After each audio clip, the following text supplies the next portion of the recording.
그는 기도할 것이요 즐거워하는 자가 있느냐 그는 찬송할지니라.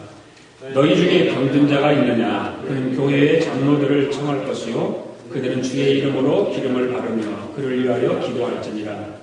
믿음의 기도는 병든 자를 구원하리니 주께서 그를 일으키시리라. 혹시 죄를 범하였을지라도 사하심을 받으리라. 그러므로 너희 죄를 서로 고백하며 병낫기를 위하여 서로 기도하라. 의인의 간구는 역사하는 힘이 크니라. 엘리야는 우리와 성정이 같은 사람이로되 그가 비가 오지 않기를 간절히 기도한즉 3년 6개월 동안 땅에 비가 오지 아니하고 다시 기도하니 하늘이 비를 주고 땅이 열매를 맺었느니라. 아멘. 앉으십시오. 사람들은 몸이 아프면 병원을 찾고 또 약국을 찾고 합니다. 그래서 병원에 가서 약국에 가서 몸이 아픈 곳을 이야기하고 또 그 의사나 약사들이 진단을 하고 그래서 처방을 내리죠. 그 약을 줘줍니다. 사람들은 그래요. 몸이 아파서 병원에 가서 의사가 내 아픈 부분을 듣고서 진단을 하고 처방을 내려줄 때 참 그런 것은 잘 하는 것 같아요. 그래서 의사한테 내 몸을 맡기고 내 아픈 곳을 이야기하고 했을 때 의사가 잘 처방을 해주는 것을 우리는 경험을 하고 잘합니다. 우리는 스스로. 어느 가정에 이야기가 하나 있는데 남편 때문에 갈등이 일어나는 부인이 한 분 계십니다. 너무 남편이 속을 썩이고 저녁에 퇴근해서 들어서 술 한잔 먹고 와서 아내를 유혹하고 또 심하면 또 손찌검 나고 그런 가정이었습니다. 그래 너무나 고통스럽고 정신적으로 힘들어서 아무래도 내가 이러다가 정신병에 걸릴 것 같으니까 내가 의사를 한번 찾아가야겠다. 정신과 의사를 찾아갔습니다. 정신과 의사한테 찾아가서 모든 가정의 사실을 이야기를 하고 의사를 통해서 처방을 받기에 이르렀습니다. 그런데 의사가 처방을 내리는데 이런 처방을 내렸어요. 아주머니 저쪽 산 밑에 가면 약수터가 있는데 그 약수터에 가면 약순물이 있습니다. 그 약순물을 받아가라는 것입니다. 그리고 약순물을 받아다가 남편이 퇴근해서 올 쯤 되면 그 약순물을 한 모금 입에다가 넣고 있으라는 거예요. 그러면 그 병이 정신적인 그런 아픔과 고통이 치료가 될 것입니다. 그래서 아주머니가 그 의사의 말 처방을 따라서 그 약순물을 가가지고 받아다가 이제 남편이 들을 좀 뒤어서 물을 한 모금 입에다 넣고 있었습니다. 아니 이게 아니라 남편이 집에 들어오자마자 화를 내기 시작하고 큰 소리를 치기 시작하고 그런 것입니다. 그래서 이 아주머니가 부인이 남편이 그렇게 소리 지르는데 그 약순물을 입에다가 이렇게 넣고 있는 것을 그냥 조금만 이렇게 꿀꺽 삼킨 거예요. 다 삼키지는 않아요. 그리고 나서 하루가 지나갔어요. 그냥 조용하게 지나갔습니다.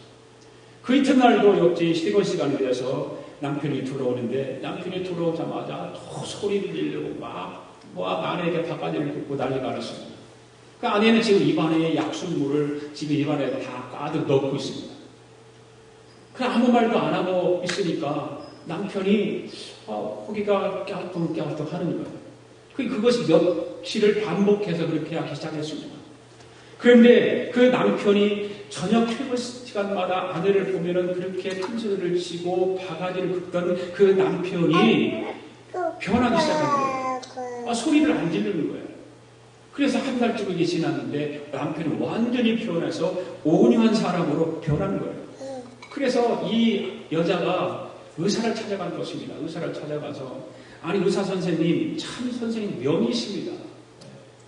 어쩌면 그렇게 신비한 약수를 발견해서 나로 하여금 입에 넣게 하고 내 남편이 그렇게 변할 수 있었습니까?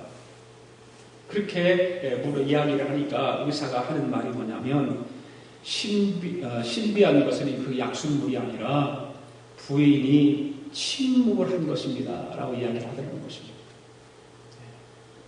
남편이 그렇게 큰 소리 치고 남편이 그렇게 바가지를 긁을 때 똑같이 아내도 바가지를 긁고 큰 소리를 치니까 싸움이 일어날 것이고 남편은 화가 나니까 때로는 손찌검을 했을 것이 그렇다는 그 말입니다.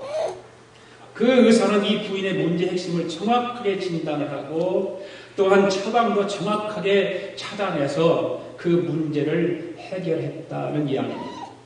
우리가 인생을 살아가다 보면 여러 가지 문제들을 겪으면서 살아갑니다. 참 인생이라는 것이 그런 거예요. 많은 평탄하게 가기를 원하고 아무 문제 없이 살아가기를 원하지만 많은 문제를 겪게 됩니다. 그런데 대부분의 문제 핵심을 찾지 못한다는 거예요. 문제가 내 앞에 있는데 그 문제 핵심을 찾지 못하니까 문제 처방도 제대로 내릴 수가 없는 거예요. 그래서 문제를 해결하지 못하고 그 문제 때문에 고통을 겪으면서 살아가는 사람들이 우리 자신 스스로가 아닌가 생각을 해보면서 오늘 본문에 보면 고난당하는 자와 병든 자를 치유하시기 위해서 일종의 하나님의 치유 방법입니다. 하나님은 고통받는 사람과 병자를 치유하기 위해서 처방전을 내리는 그 말씀이 오늘 본문의 말씀인 것입니다. 인생의 힘겨운 문제에 대해서 해결하시는 그 하나님의 진단과 또 그 문제 해결을 위해서 치유 방법인 처방을 하나님께서 내리시는 장면입니다. 이제 그 처방을 따르기만 하면 문제를 해결할 수 있다는 것이죠. 처방대로만 하면 문제를 해결하는 거예요. 그러면 본문이 소개하고 있는 그 치유를 위한 하나님의 처방전이 어떤 것인가? 이미 우리는 본문을 읽어서 그 처방전을 다 이미 답을 다 가지고 읽었습니다. 첫 번째로 고난당한 사람들의 처방은 무엇인가? 고난당한 사람들의 처방. 13절 말씀 읽어볼까요? 시작. 너희 중에 고난당하는 자가 있느냐? 그는 기도할 것이요. 고난당하는 자가 있느냐? 너희는 기도할 것이요. 자, 고난을 당하는 사람들에게 처방전이 뭡니까? 기도라는 것입니다. 기도. 사람이 세상을 살아가다 보면 고난을 당합니다. 아무도 고난을 원하는 사람은 없지만 우리에게 밀어닥치는 것은 고난입니다. 고난이 있죠. 나이가 적건 나이가 많던 누구든지 지금까지 살아오면서 고난을 한 번쯤은 한두 번쯤은 다 겪었을 때 어떤 고난이든지 사람에게는 고난이라는 것이 따르게 되었습니다. 가난한 사람이든지 부유한 사람이든지 많이 배운 사람이든지 많이 배우지 못한 사람이든지 차별이 없습니다. 고난이라고 하는 것은. 부유한 사람에게도 고난은 찾아오게 되어 있고 많이 배운 사람에게도 고난은 찾아오게 되어 있고 배우지 못한 사람과 가난한 사람에게도 고난은 찾아오게 되었습니다. 고난에는 여러 가지 종류가 있습니다. 육체적인 고난도 있고 정신적인 고난도 있고 어떤 민족적인 고난도 있고 어떤 천재지변 때문에 당하는 고난도 있고 많은 고난들이 있습니다. 공부하는 사람에게는 공부하는 것 때문에 고난을 겪으면서 공부를 하지 않습니까? 이 자리에 나오신 여러분들도 어떤 종류의 고난이든지 당하지 않는 분은 없을 거예요. 다 고난을 겪으면서 여기까지 오게 되었을 것입니다. 그런데 어떤 사람은 고난을 겪으면서 고난을 당하면서 원망부터 하는 사람이 있어요. 고난을 당하면 원망부터 합니다. 그것은 바른 자세가 아닙니다. 어떤 사람은 고난을 당하면 낙심합니다. 그것도 고난을 대하는 바른 태도가 아닙니다. 어떤 사람은 고난을 당하면 절망하고 반항하고 자포자기하고 때로는 자살까지 하는 사람이 있어요. 고난 때문에. 한국이 세계 자살 5위 안에 들잖아요. 자살을 참 많이 해요. 왜 그럴까? 고난 때문에. 자기 앞에 있는 그 고난 때문에 자살을 시도하고 그 고난 때문에 자포자기하고 반항하고 절망하고 낙심하는 것이죠. 그 고난 때문에. 성경의 창세기를 보면 에덴 동산에서 쫓겨난 그 인생이 그 자체로 고난의 연속임을 말씀하고 있잖아. 에덴 동산에서 쫓겨나는 것과 동시에 고난이 시작되었다.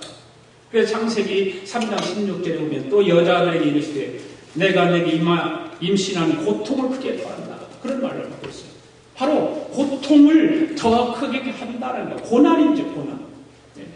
그리고 17절도 보면 아담에게 이르시되 너는 내 평생에 수고하여야 그 소산을 먹으리라.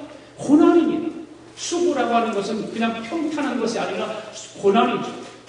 그러니까 이 세상에서의 삶은 그 자체로 고생과 수고와 고난이라 그 말씀이죠. 고난이라는 거예요. 이 말씀 그대로 성경에 등장하는 인물들의 삶을 보면 모두가 다 고난을 겪은 사람들, 고난을 겪지 않은 사람은 한 사람도 없습니다. 성경에 66권에 나온 하나님의 사람들, 하나님께서 택하시고 하나님께서 세우시고 하나님께서 함께 하셨던 모든 사람들이 고난을 겪지 않은 사람이 없습니다. 특히 구약성경에 나타나는 하나님의 백성들의 삶은 그 자체로 정말 큰 고난을 이루며 살아가지 않습니까? 이스라엘 백성들이 애굽에서 430년 동안 종살이를 하면서 말로 다 할 수 없는 그 고난을 겪습니다. 43년도 아니고 4년 3개월도 아니고 430년이라고 하는 긴 세월을 고난을 겪으면서 살아갑니다. 또 가나안 땅에 들어가서 40년 동안 광야 생활 속에서 고난을 겪으면서 살아갑니다. 그뿐입니까? 가나안 땅에 딱 들어갔습니다. 가나안 땅에 들어갔음에도 불구하고 끝없는 외부의 침입을 받으면서 살아가기 때문에 고난을 겪으면서 살아가는 거예요. 인생은 그렇습니다. 이런 고난 가운데 살아가게 되는 거예요. 구약 성경뿐만 아니라 신약 성경에서도 많은 그리스도인들 역시 모두가 고난을 겪으면서 살아갑니다. 신약 성경의 대표적인 사람이 누굴까요? 바울이라고 하는 사람이죠. 바울이라고 하는 사람들 로마서 8장 18절에서 이렇게 말하고 있습니다. 한번 읽어볼까요? 로마서 8장 18절 시작. 생각하건대 현재 고난은 장차 우리에게 나타날 영광과 비교할 수 없거든. 그리스도인들이 현재 고난을 겪고 있다는 것을 말씀하고 있는 거예요. 현재 고난을 겪고 있다는 말이에요. 내가 살아가는 자체가 고난이라는 거예요. 심지어 베드로전서 2장 20절에서 21절에서 이렇게 말씀하고 있습니다. 같이 읽습니다. 시작. 선을 행함으로 고난을 받고 참으면 이는 하나님 앞에 아름다우니라. 이를 위하여 너희가 부르심을 받았으니 그리스도도 너희를 위하여 고난을 받으사 너희에게 본을 끼쳐 그 자취를 따라오게 하려 하셨느니라. 이 말씀을 보면 그리스도인들은 고난을 받기 위해 부르심을 받았다고까지 말하고 있는 거예요. 그리스도인들은 고난을 받기 위해서 부름을 받았다는 거예요. 왜? 예수님께서 고난을 받으셨기 때문에. 예수님도 십자가에서 고난을 많이 받으셨잖아요. 우리 인생은요, 다시 말씀드리지만 우리 인생 자체가 고난입니다. 주님 부르시는 그날까지 우리는 고난 속에 살아가는 것입니다. 그리고 그리스도인들은 그리스도인으로 살아가기 때문에 더 고난의 깊이를 맛보며 살아가는 거예요.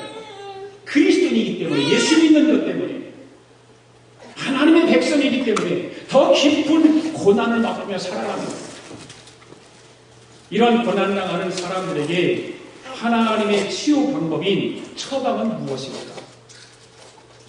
바로 기도라고 성경은 말하고 있습니다. 고난을 당하는 자들에게 처방은 치유 방법은 기도라는 것입니다.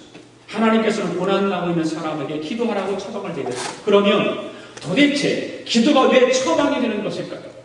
왜 기도가 처방이 될까요? 첫 번째로 고난을 이길 힘을 얻게 해주기 때문에 그렇습니다. 고난을 이길 수 있는 힘을 기도를 통해서 얻게 된다는 말이에요. 할렐루야. 하나님께서 고난을 당하는 사람들에게 기도하라고 하신 우선적인 이유는 기도할 때 고난을 이길 힘을 얻을 수 있다라고 말씀하고 있습니다.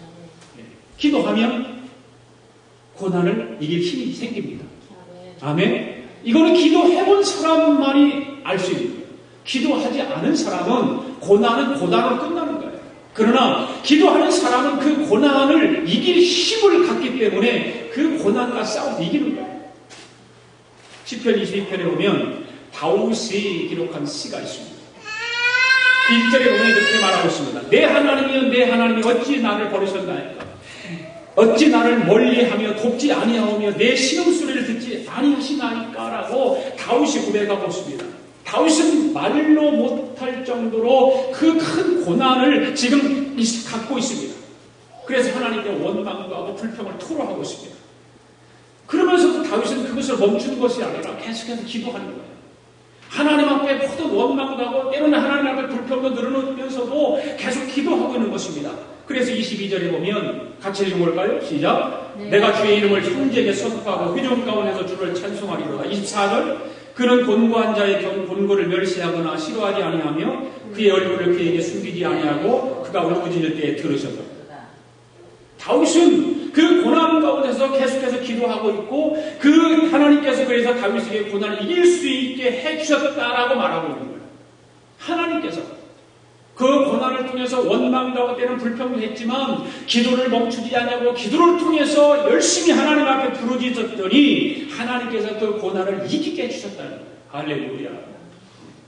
그렇습니다. 우리가 이길 수 있는 고난은 더 이상 그에게 고난이 아니라 그 고난은 바로 약이 된다는 말이에요. 약. 뭐를 통해서? 기도를 통해서. 기도를 통해서만 얻을 수 있는, 이렇게 기도는 고난 중에 있는 사람을 변화시키는 것입니다. 할렐루야. 고난 때문에 쩔쩔매던 사람을 고난 때문에 찬양하게 만드는 게 무엇을 통해서? 기도를 통해서. 그 기도가 고난을 통해서 하나님을 찬양하게 되는 거예요. 그 고난이 기도를 통해서 하나님께 감사하게 되는 거예요. 고난 때문에 원망하고 불평하던 사람들, 그 고난 때문에 감사하게 만든다는 거예요. 기도가 그렇게 우리를 찬양하게 만들고 감사하게 만드는 것입니다. 그래서 우리는 고난 당하면 기도해야 됩니다. 아멘. 고난 당하면 기도해야 돼요. 고난 당하면 낙심하고 원망하고 불평하고 좌절하고 그렇게 주저앉는 것이 아니라 그 고난을 붙들고 기도하는 거예요.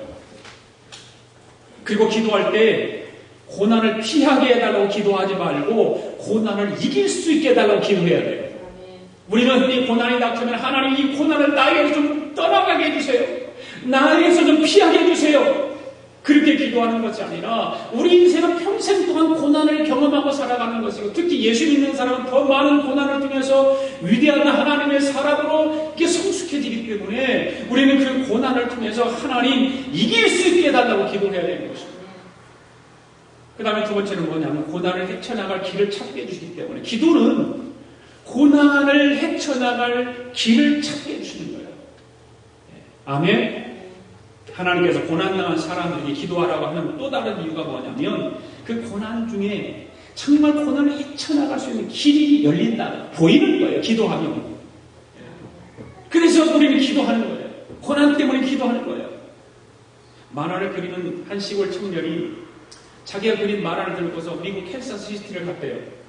그리고 이곳저곳 출판사, 신문사를 찾아다니면서 그 만화를 좀 실어달라고 부탁을 했답니다. 신문사에, 잡지사에 다 찾아다녔는데 그러나 어느 곳도 그 청년을 받아주는 곳이 없었답니다. 너무 힘이 들고 고통스러워서 그냥 땅바닥에 기대하고 싶고 좌절, 그냥 다 포기하고 싶고 그랬다는 거예요. 그때 길거리에 길을 가다가 한 교회가 눈에 딱 들어옵니다. 그래서 그 교회를 문을 열고 들어가서 하나님께 간절히 기도합니다. 아무도 없는 성전에 와서 하나님을 기도합니다. 그 기도하는 그 소리를 듣고 그 교회의 사무실에 있던 목사님이 그 교회 안에 들어와서 그 청년을 기도하는 모습을 보고 그 청년을 위해서 기도하기 시작합니다. 그래서 이 사정을 들으니까 오갈 데가 없는 청년은 자기는 그림 한 점 붙들고 이 캔사스 시티에 와서 좀 신문에 내고 잡지사에 내서 그림을 좀 만화를 좀 실어보려고 하는데 그 만화를 실어주지 않는 거예요. 그리고 고통을 들으면서 오갈 데 없으니까 그러면 교회 창구가 있으니까 저 조그마한 창구에서 좀 거기서 기도하면서 거기서 좀 잘 지내고 교회에서 일 좀 하고 그렇게 시켰답니다. 그랬더니 창구에서 이제 기도하게 되고 그곳에서 있으면서 교회 일도 좀 하고 그랬는데 그 창고 안에 쥐가 너무 많더라고요. 쥐가 너무 많아서 처음에는 쥐를 쫓으려고 했는데 안 그만 거예요. 그래서 이 청년이 자기 먹을 것을 쥐에게 주기 시작한 거예요. 그러니까 쥐들이 이 청년을 너무 좋아하고 그 주위에서 청년 주위에서 쥐가 같이 노는 거예요. 근데 이 청년이 그 쥐를 보면서 부상을 하기 시작합니다. 만화를 그리기 시작해요. 그 쥐를 보면서 만화를 그리기 시작해요. 그런데 탄생한 것이 뭘까? 그 유명한 미키마우스. 그 유명한 미키마우스. 그리고 그 청년이 누굴까요? 바로 디즈니랜드를 만든 월트 디즈니라고 하면서. 그렇습니다. 우리가 고난 중에 기도하면 하나님께서 고난에서 벗어나는 길을 찾게 해주신다는 걸 믿습니다. 기도하면 그 고난의 길을 헤쳐나갈, 벗어날 길을 주시는 거예요. 그리고 고난 이전보다 더 나은 길로 나아가게 해주시는 거예요. 전화위복의 축복이 이루어진다는 말입니다. 할렐루야.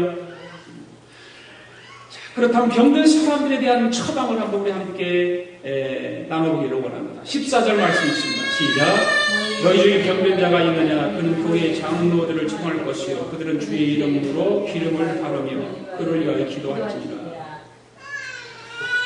여기서 병들었다, 병든 자다, 그럼 육체적인 것뿐만 아니라 모든 것인데 영적인 병, 육체적인 병, 다 그리고 온 몸과 영혼에 드는 병들, 특히 죄로 인한 병들, 그런 여러 가지죠. 정말 병들었다라고 하는 것은 질병 때문에 몸도 힘들고 마음도 힘들고 더 나아가 영혼도 힘든 상태에 빠져있는 그런 사람들을 말하는 것입니다. 다시 말해서 질병이 그 사람에게 해결할 수 없는 고난이 되고 있는 상태, 질병 때문에 더 고통스럽고 그 질병 때문에 아무것도 일되지도 않고 할 수 없는 그런 상태. 그러면 어떻게 이렇게 병든 사람에 대한 하나님의 처방은 무엇일까? 오늘 본문에 보니까 영적 지도자들의 도움을 받으라. 장로들을 청할 것, 14절에 그렇게 말하고 있잖아요. 장로들을 청할 것이요. 바로 그 말은 뭡니까? 영적 지도자들을 청해라 그 말입니다. 여기서 교회 장로라는 물론 오늘날의 장로를 말하는 것이 아닙니다. 본문이 말하는 교회 장로란 포괄적으로 영적 지도자를 라고 생각을 하면 됩니다. 그러니까 목사와 같은 성직자들입니다. 성경에 나오는 모든 장로는 성직자입니다. 오늘날의 우리 침례교회 말고 다른 교단에서 장로가 아닙니다. 엄격히 말하면 성경에 나오는 장로는 목사입니다. 감독도 목사입니다. 그 세 가지 나오잖아요. 성직자들이 목사와 감독과 장로. 세 사람 똑같은 사람들입니다. 초대교회 당시에는 지도자들이 거의 의사와 비슷한 역할을 했던 것을 우리는 발견할 수 있습니다. 지금도 우리 한국의 농촌 시골 같은 데 가면 교역자들이, 성직자들이 반의사 노릇을 하는 경우가 있지 않습니까? 그렇잖아요.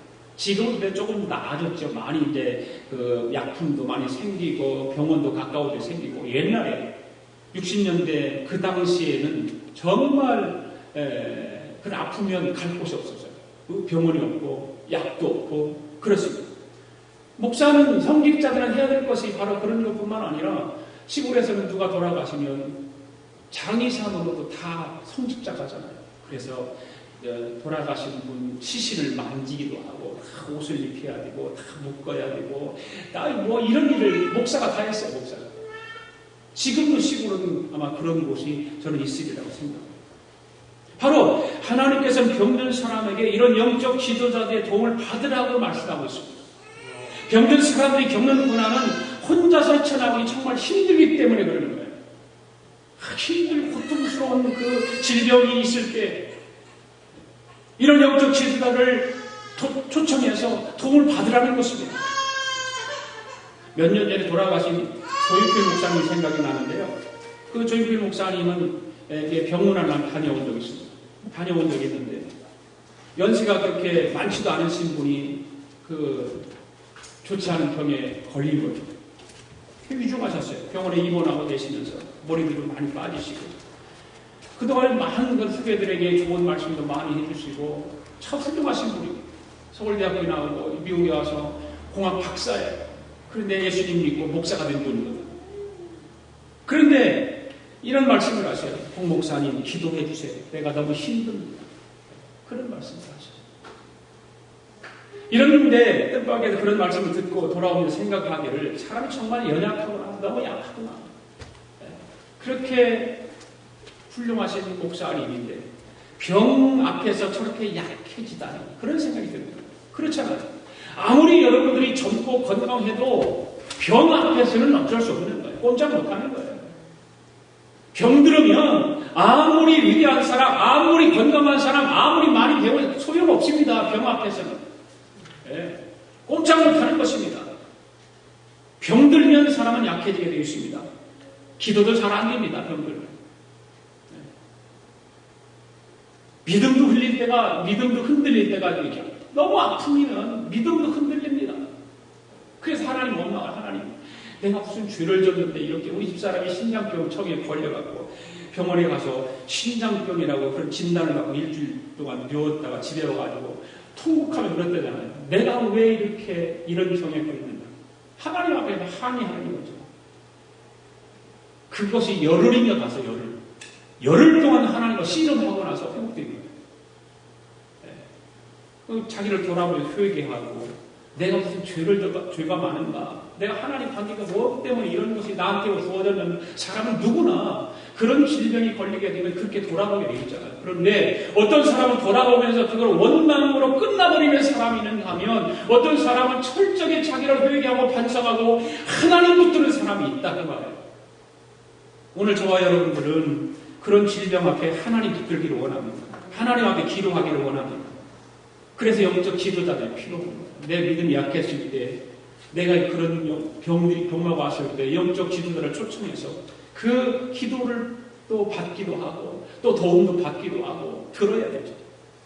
그래서 뭐라고 그러냐면 영적 지도자의 도움이 필요한데 그 영적 지도자들이 해야 될 일이 뭐냐? 오늘 14절에 보면 그들은 주의 이름으로 기름을 바르며 그렇게 말씀하고 있잖아요. 주의 이름으로 기름을 바르며 영적 지도자들이 병든 자를 찾아 주의 이름으로 기름을 바르라고 말씀하고 있는 거예요. 주의 이름으로 여기는 이 성경 구절은 여러 가지 해석이 있어요. 어떤 성령으로 해석하는 사람도 있고 그렇게 있는데 성령을 해석하는 그냥 문자 그대로 기름을 바랐다. 왜? 성경에 보면 그런 환자들에게 기름을 사용했던 성경이 많이 나오거든요.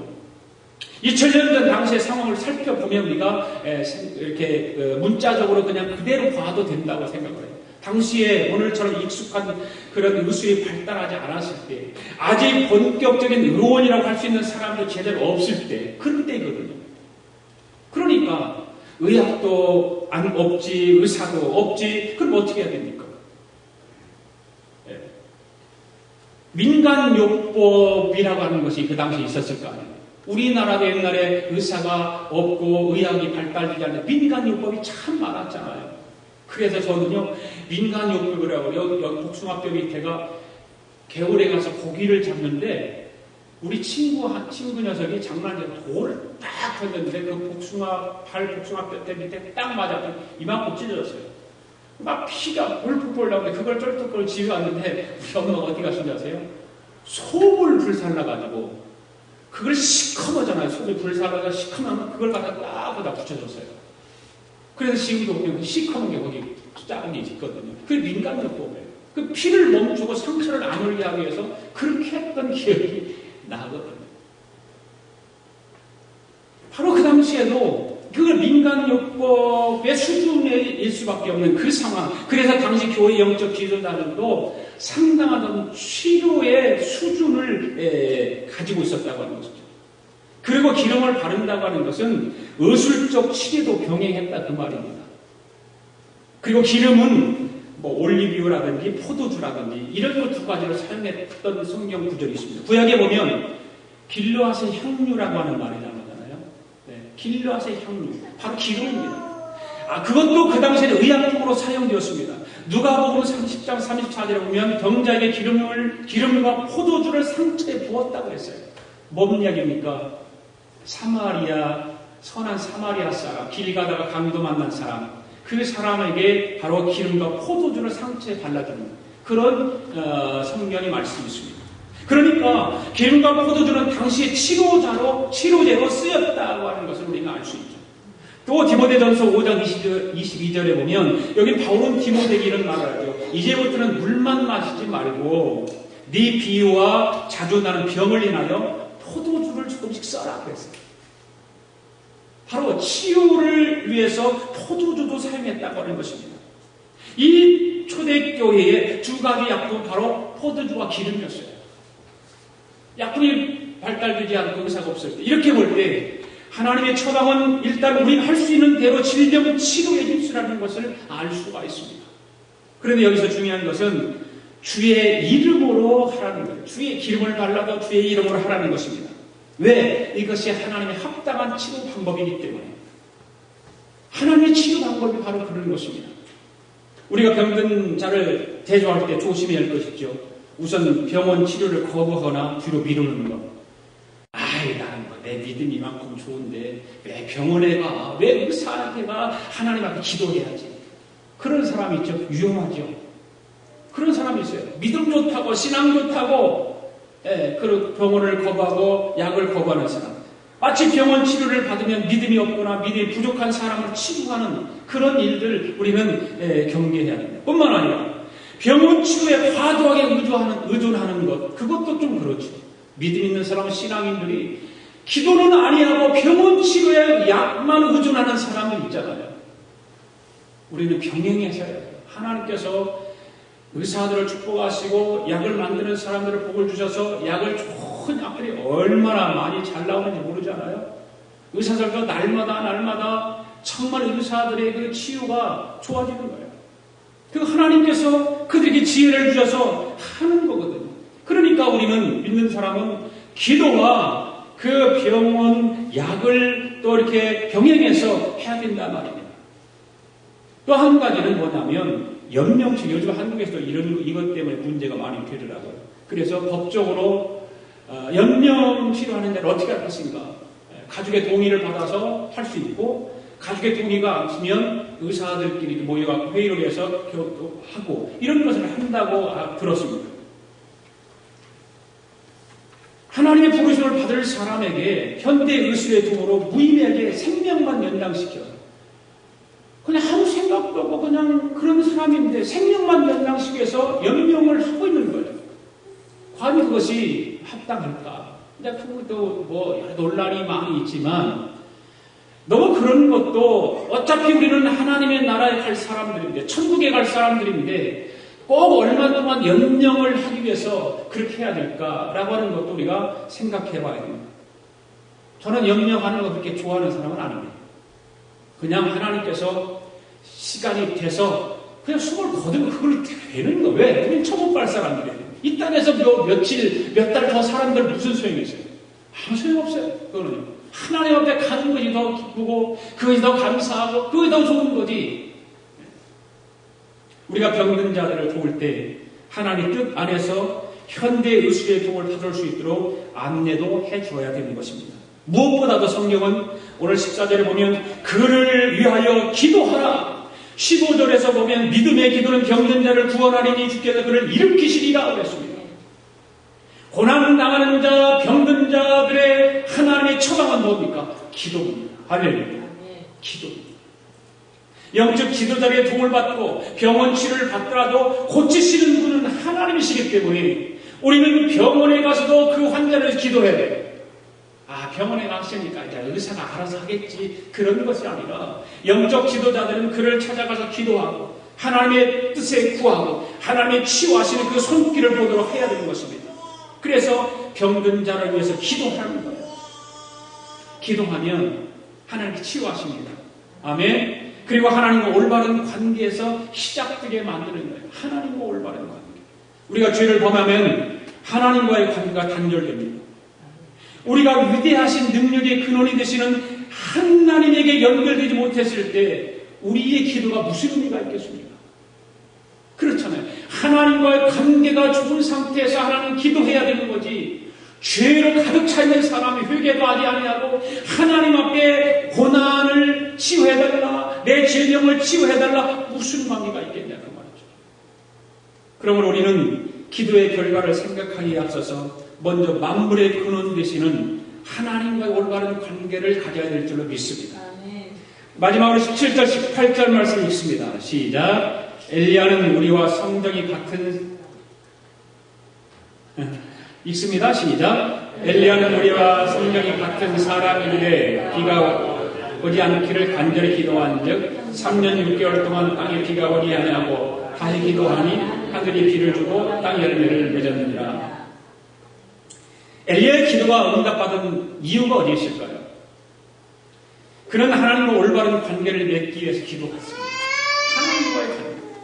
제단을 쌓고 하나님의 이름으로 기도했습니다. 저녁 소제드리는 시간, 그러니까 예루살렘 성전에서 기도하는 시간에 기도드렸습니다. 합심 기도의 힘이 크다고 하는 것을 우리는 알아요. 그러니까 우리는 하나님의 교회가 어떤 예배 시간을 정해놓고 기도하는 시간을 정해놓고 기도해야 됩니다. 기도하십시오. 기도합시다. 그랬어요. 기도해야 돼요. 나는 집에서 기도합니다. 거짓말하지 마세요. 물론 1분 1초 기도할 수 있어요. 하나님 감사합니다. 그렇게 기도할 수 있죠. 그러나 교회에서만큼 우리가 기도할 수 있냐 말이에요. 집에서. 저도 집에서 기도해보지 매일 저녁 해보지만 교회에서 하는 것만큼 집에서는 안 해요. 교회에서 우리가 함께 모여서 정말 예수님의 이름으로 성령의 그 도우심으로 함께 마음을 합하고 뜻을 합하고 그래서 함께 합심하여 기도하면 그 기도가 힘이 큰 것입니다. 엘리야는 비가 오기 위하여 기도드릴 때에 땅에 엎드려서 기도드렸습니다. 땅에 엎드렸다고 하는 것은 겸손했다, 겸허했다 그런 말입니다. 그리고 그는 믿고 기도했습니다. 이거 기도의 요점이죠.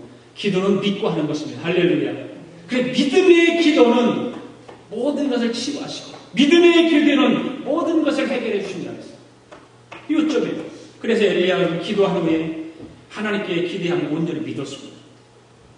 그는 기도한 후에 사원도로 이야기합니다. 산에 올라가서 바닷가 있는 쪽을 한번 바라보라는 거예요.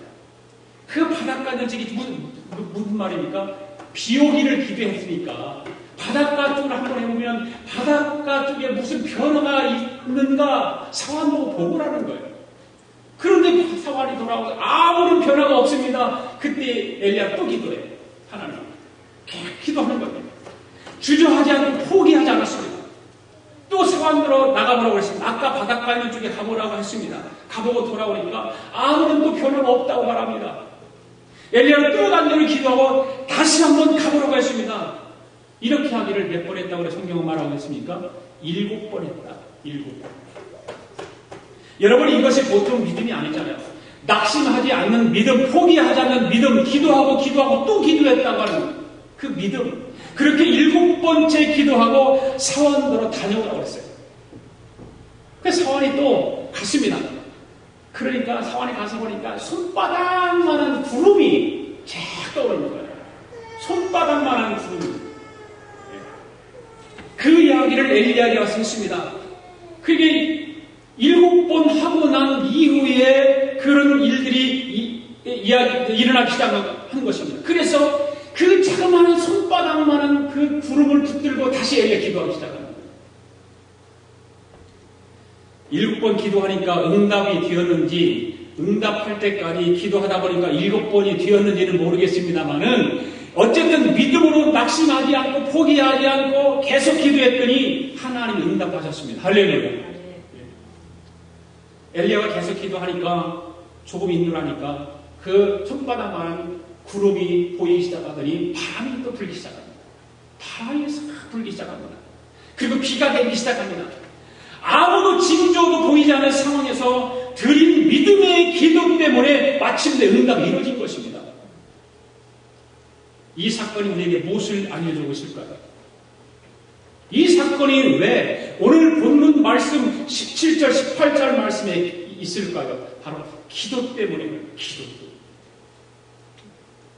손바닥만한 적은 구름이 일어나자 엘리야가 아방에 가서 말합니다. 아방을 또 비에 막히지 않도록 빨리 마차를 갖추고 여기서 빠져나가십시오.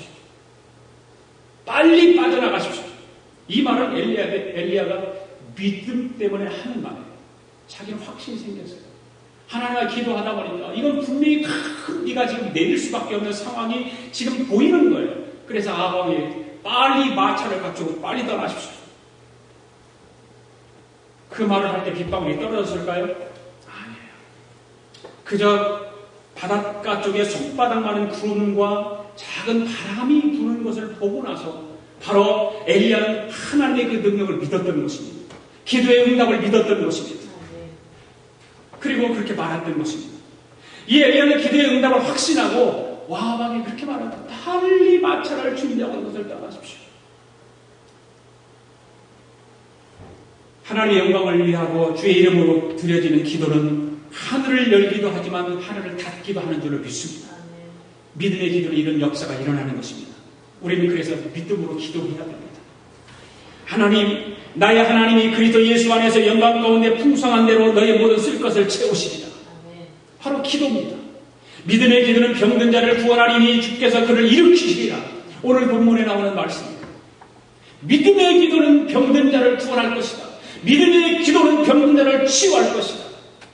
바로 그 말씀입니다. 사랑하는 여러분, 우리는 인생을 살면서 각가지 문제를 겪게 됩니다. 그때 하나님의 치유의 처방을 붙잡아야 될 줄로 믿습니다. 고난당했을 때 기도하라는 하나님의 처방을 따라야 되는 것입니다. 믿어야 되는 것입니다. 그래서 우리는 기도해야 되는 것입니다. 병들었을 때 영적 지도자들의 도움을 받으라는 말씀, 현대 의술의 도움을 받으라는 말씀, 그러나 더 중요한 것은 기도하는 일이라는 거예요. 기도를 먼저 하라는 거예요. 그 말씀 붙들고 우리는 기도해야 되는 것입니다. 할렐루야. 왜일까요? 바로 우리의 병을 고치시는 분, 우리의 고난을 해결하시는 분, 예수 그리스도이기 때문에 그렇습니다. 예수님이 우리의 모든 고난을 해결하시고 우리의 질병을 치유해 주십니다. 아멘. 기도하겠습니다.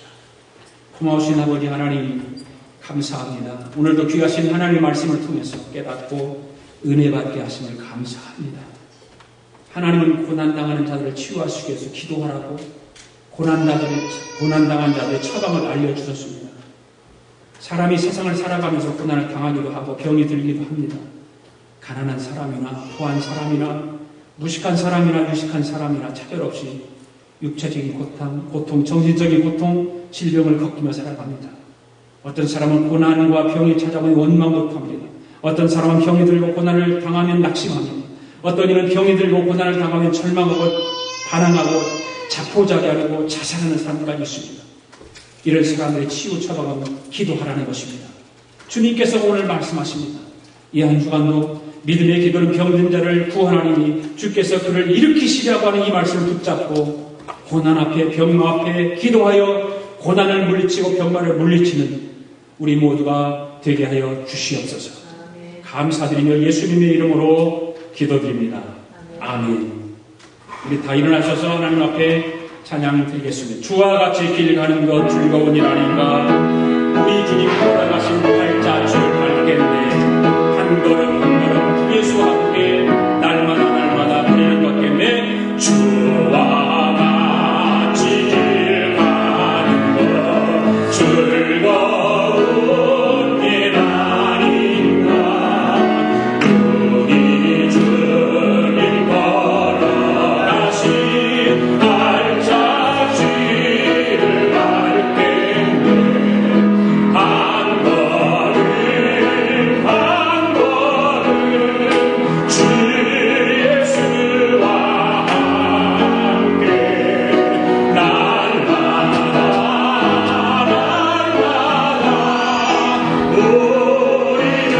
걷겠네. 어린아이 같은 우리 미련하고 약하나 주의 손에 이끌리어 생명길로 가겠네. 한 걸음 한 걸음 주 예수와 함께 날마다 우리는 걷겠네. 꽃이 피는 들판이나 험한 골짜기라도 주가 인도하는 대로 주와 같이 가야 해. 한 걸음 한 걸음 주 예수와 함께 날마다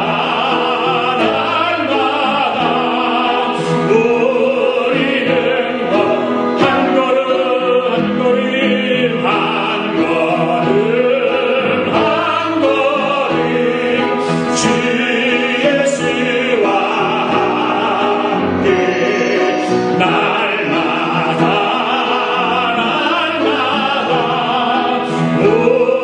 우리는 걷겠네. 하나님 아버지 감사합니다. 오늘도 주님 전에 나오면서 귀한 예물을 하나님 앞에 봉헌해 올렸습니다. 하나님께 봉헌에 올린 이 예물들 우리 주님께서 기뻐 받아 주시옵소서.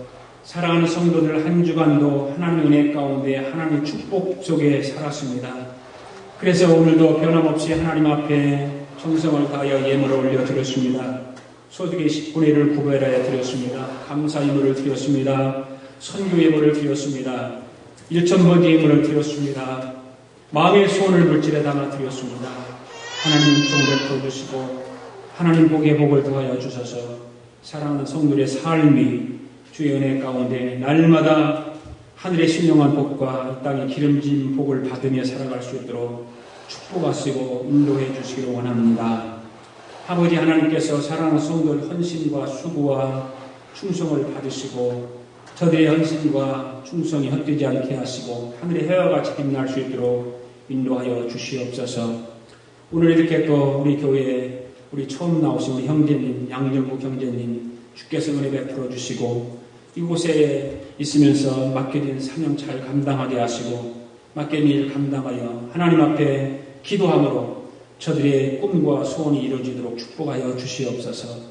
하나님의 거룩함을 나타내는 믿음의 형제들 되게 하시고 하나님의 큰 영광을 찬송하는 복 있는 형제들 되도록 축복하여 주시옵소서. 아버지 오늘 나오지 못하는 우리 성도들을 축복하시고 인도하여 주셔서 하나님의 의를 따라 살아가게 하시고 믿음의 반석 같은 은혜가 넘치도록 축복하여 주시옵소서. 하나님께 드린 예물이 30배, 60배, 100배 결실을 맺기를 원하고 선교하고 구제하고 참으로 하나님의 나라를 위해서 참으로 아름답게 쓰여지는 귀한 예물 되도록 은혜 베풀어 주시옵소서. 지금은 우리 주 예수 그리스도의 은혜와 하나님 아버지의 크신 사랑과 성령님의 감동 감화 충만한 역사하심이 고난과 질병 가운데 있을 때 기도함으로 치유받기를 원하고 이 한 주간도 기도에 더 힘쓰기로 작정하고 돌아가는 성도들, 가정과 직장과 경영하는 기업과 우리가 살고 있는 이 미학중국과 하나밖에 없는 우리 조국이에요. 오늘도 주의 이름으로 모이는 교회 후에 지금으로부터 영원토록 함께 하시기를 예수님의 이름으로 축원하옵나이다. 아멘.